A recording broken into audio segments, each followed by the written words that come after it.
Hello everybody, and welcome to Monday's edition of the Pritchard Cycling News Show. Make sure if you've not done already, hit that like button, hit that subscribe button, hit that notification bell so you know when we go live with our videos. We've got some live streams coming up this week, so if you want to be part of them, if you want to get involved in the chat, you're going to have to make sure that you have hit that notification bell, because sometimes even I don't know when I'm going to go live, and all of a sudden, we're live. So if you hit that notification bell, you know when we go live, everybody's happy. Right, are we ready to get into some news? Let's get into some news. Oosh. First up, racing news. Let's talk cyclocross before we get into the road races that happened over the weekend. First up, on Saturday, it was the Vastland Cross. Over in the men's race, European champion Eli Isabey ended up taking victory there. 14 seconds ahead of Toonarts. In third place, 20 seconds down, was Michael van Turenaert. And in fourth place, Kuurne van Kessel, 23 seconds down. Sweck was in fifth, and Lars van der Haar, 27 seconds down, in sixth. Over in the women's race, it was Denise Betsema who took another victory in the women's elites, finishing 21 seconds ahead of second place rider Anne-Marie Vust. 39 seconds down in third place was Sanne Kant, and in fourth, Betsema's teammate Fem van Empel, finishing just inside a minute down on her teammate. Sunday saw the close of cyclocross season for the 2021 season, with solo victories from Denise Betsema once again taking victory in the women's elite race, and this time over in the men's it was Laurens Sweck who took the victory in Oostmaal. Now, one rider who's been absent, well, there's been a few riders absent from the cyclocross season the past couple of weeks, but one in particular, Mathieu van der Poel. He made his debut for the 2021 season on the road over at the UAE Tour, which kicked off on Sunday. Stage 1 was won by none other than Mathieu van der Poel. He sprinted to victory out of a select group of around 23 riders after crosswinds had played havoc with the peloton, absolutely ripping it to pieces after the first intermediate sprint. It's not the most inspiring of backdrops for a race, the UAE Tour. However, what we got for stage 1 was a cracking race. Stage 2 will be an individual time trial. Now really, there's only 3 riders potentially capable of taking overall victory now. Such was the decimation of the peloton and a lot of the GC hopes for the GC riders after they got caught in the wrong position during those crosswinds. The 3 riders up at the top was Tadej Pogacar, Adam Yates and João Almeida. All right, sorry to break the party up here. We have breaking news. We may as well talk about the result from stage 2 of the UAE Tour while we're at it. Mid-edit, this news comes in that stage 1 winner Mathieu van der Poel has had to withdraw, as has his whole team, Alpecin Fenix, after one staff member got tested positive on Sunday night for COVID-19. Over on Twitter, they put out this statement saying, Alpecin Fenix, in agreement with the UAE Tour organiser, have decided to withdraw its team from the race in order to safeguard the race bubble and ensure the safe continuation of the race. The team was notified of one positive result of a member of staff from the round of tests conducted on Sunday evening, the 21st of February. Upon receiving the results, the person immediately went into isolation, and all those who came into contact with this person are self-isolating in compliance with the protocol measures put in place by the race organisers and the UAE health authorities. All team members will undertake further tests in the coming days while they remain in isolation. So there you have it, Alpecin Fenix out of the UAE Tour. It just shows you how much of a knife edge professional cycling is on, just how precarious it all is. All it takes is that one positive test and a team could be out. Thankfully for Mathieu van der Poel and the team, I guess, they've kind of got what they wanted out of the tour. Obviously, they want to be there for the majority of it. They want to see it through and they want to get the name out there. But for a sponsor and for a rider like Mathieu van der Poel, it's a huge boost of confidence to get that victory first time out, and then to have this happen and him not have to feel like he's not proven what he's worth. And now all the team, all the staff have to, I guess, regroup and reassess how they go about their season now, because these riders aren't getting the miles in and the training in that they need through this race. So what's going to happen? Is that going to potentially have a knock-on effect for his classic season? I don't know. Hopefully, I mean, let's be honest, the main thought is with the person who tested positive for COVID-19. Hopefully they'll make a full recovery and there's no ill effect of that long term. But again, I guess this happened. It was, if we think back to last year, the UAE Tour, that's just when things started happening with the COVID-19 pandemic. I think it was it Mitchelton Scott? A couple of people came back with positive tests. Team UAE Emirates had a couple of positive tests. And that's really when there was no such thing as a race bubble and everyone was just, it was like back in the olden days when people just mingled and that was that. But now obviously we've got this race bubble, we've got this situation where we can try and isolate people as much as we can to reduce the risks of spreading of that COVID-19, and hopefully everyone that took part in the race today will get tested again and all receive negative tests so we can carry on with this race and we're not going to see any other teams getting pulled out before the end of it. But yeah, Alpecin Fenix are out. Leave your comments down below. What do you think to that ride decision? Could they have hidden it and just carried on? Would that have been a stupid idea? Because if that staff member has come into contact with the riders, which he will have done, or she will have done, then there's a good chance those riders have come into contact with the other riders.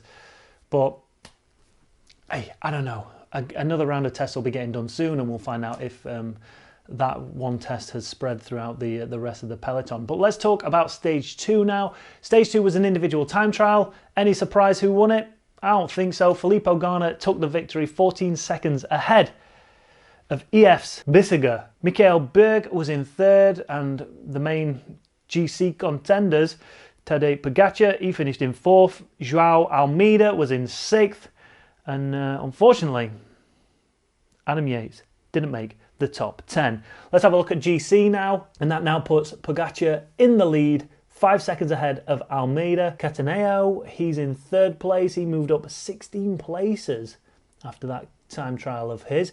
He's 18 seconds down on Pogacar, and Yatesy there in fifth has moved up a couple of places, and he's only 39 seconds behind. Still all to play for, but Tadej Pogacar and Joao Almeida look like they're going to be battling out for overall GC contention. And this right here was probably the most dramatic moment of the time trial today. Antonio Tiberi from Trek Segafredo having a bit of a moment coming over the line. I think a mixture of not concentrating, the wind, the sand, the dirty roads led to this crash. Big get down, shoot terrible. Next up, Hopvaart took place as well over the weekend. The 3-day stage race was eventually won by Gianluca Brambilla after a solo attack on stage 3 with 11 kilometers to go. I mean, when I was watching this, I thought he was only solely going for the stage victory. I thought Michael Woods had this one in the bag. But after a couple of mechanical issues with his teammates, he was left on his own for the run into the finish, and it was all just a little too much for him. And after such an amazing victory on stage 2 ahead of Bauke Mollema to take that yellow jersey, you thought that Michael Woods would have been able to hold on to it.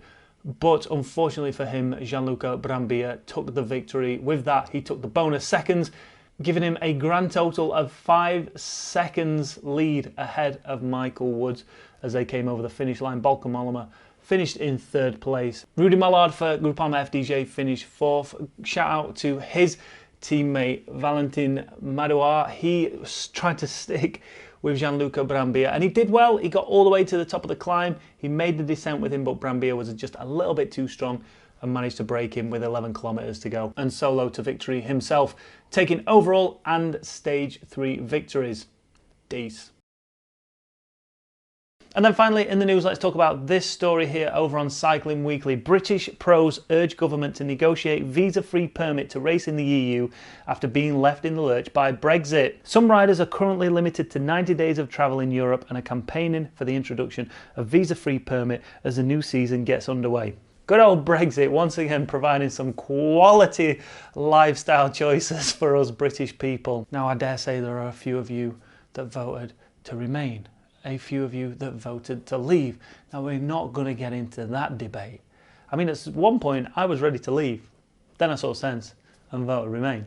But like I say, we're not going to get into the political side of all that. But what this means for a lot of riders in the UK who are trying to make not only a name for themselves in the cycling world, but also to try and make a living for themselves by heading to Europe to race in the summer, they only get a limited amount of days now to do that, which is 90 days based on their visas. They're trying to get the government to issue extended travel visas or extended tourist visas to allow them to do this. Now, if you're in Belgium, for instance, they require riders to earn 80,000 euros in order to be classed as a professional sports person and be granted a special athlete visa.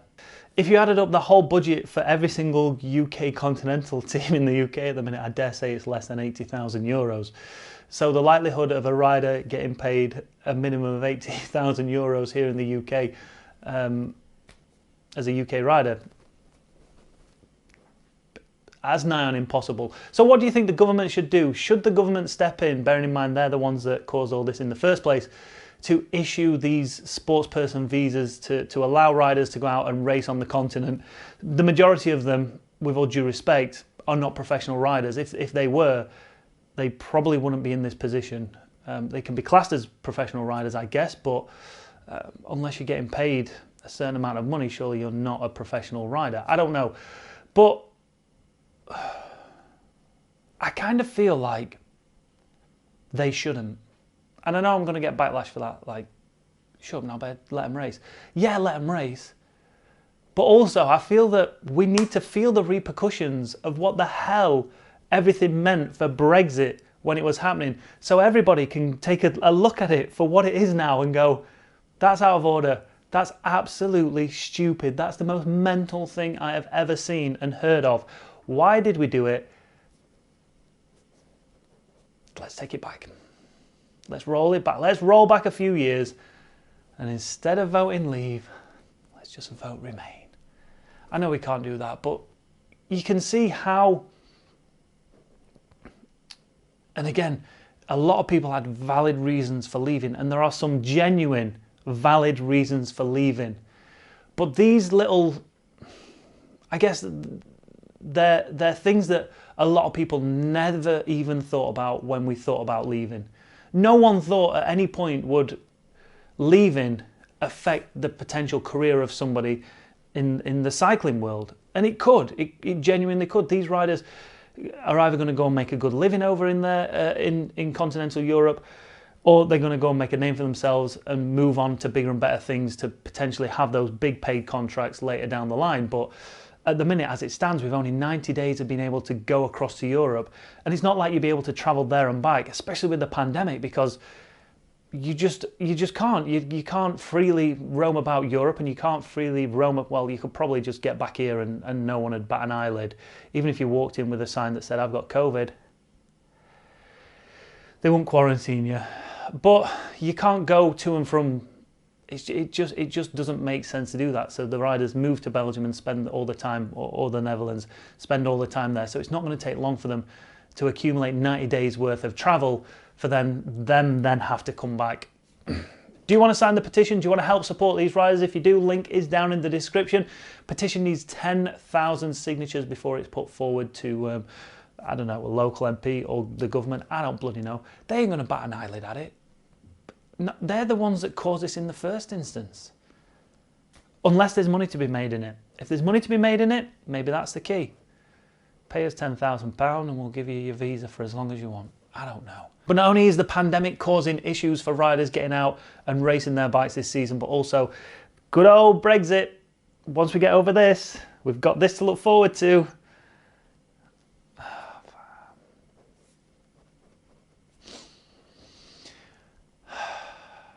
Can I move to the moon, please? Please, can I just move to the goddamn moon? Leave your comments down below on this one.